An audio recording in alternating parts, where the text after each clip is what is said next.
While frameworks are used to create plans to address security risks, threats, and vulnerabilities, controls are used to reduce specific risks. If proper controls are not in place, an organization could face significant financial impacts and damage to their reputation because of exposure to risks, including trespassing, creating fake employee accounts, or providing free benefits. Let's review the definition of controls. Security controls are safeguards designed to reduce specific security risks. In this video, we'll discuss three common types of controls: encryption, authentication, and authorization. Encryption is the process of converting data from a readable format to an encoded format. Typically, encryption involves converting data from plain text to ciphertext. Ciphertext is the raw, encoded message that's unreadable to humans and computers. Ciphertext data cannot be read until it's been decrypted into its original plain text form. Encryption is used to ensure confidentiality of sensitive data, such as customers' account information or social security numbers. Another control that can be used to protect sensitive data is authentication. Authentication is the process of verifying who someone or something is.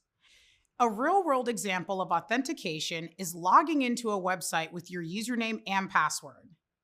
This basic form of authentication proves that you know the username and password and should be allowed to access the website.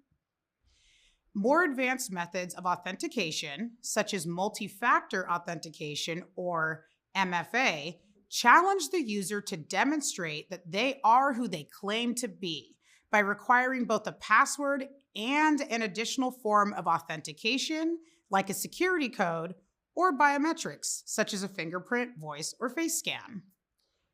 Biometrics are unique physical characteristics that can be used to verify a person's identity. Examples of biometrics are a fingerprint, an eye scan, or a palm scan. One example of a social engineering attack that can exploit biometrics is vishing. Vishing is the exploitation of electronic voice communication to obtain sensitive information or to impersonate a known source. For example, vishing could be used to impersonate a person's voice to steal their identity and then commit a crime. Another very important security control is authorization. Authorization refers to the concept of granting access to specific resources within a system. Essentially, authorization is used to verify that a person has permission to access a resource. As an example, if you're working as an entry-level security analyst for the federal government, you could have permission to access data through the deep web or other internal data that is only accessible if you're a federal employee. The security controls we discussed today are only one element of a core security model known as the CIA triad. Coming up, we'll talk more about this model and how security teams use it to protect their organizations.